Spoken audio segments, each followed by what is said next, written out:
ეს ვიდეო ინსტრუქცია არის მათთვის, ვინც არ იცის Word-ის საჭირო ფუნქციების გამოყენება.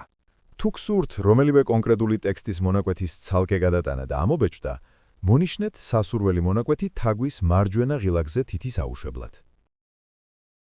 მენიუს ტაბში დააკლიკეთ ღილაკს ფაილი. დააჭირეთ ღილაკს Print. პრინტერის პარამეტრებში ამოირჩიეთ მონიშნული ტექსტის ბეჭდვის ფუნქცია. დააჭირეთ ღილაკს Print. ამის შემდეგ გამოვა ფანჯარა, სადაც მოხდება თქვენს მიერ მონიშნული ტექსტის PDF ფორმატში გადატანა.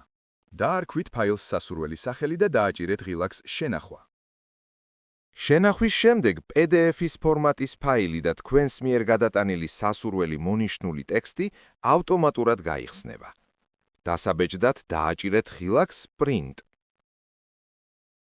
პრინტერზე ამოსაბეჭდად დააჭირეთ ღილაკს Print.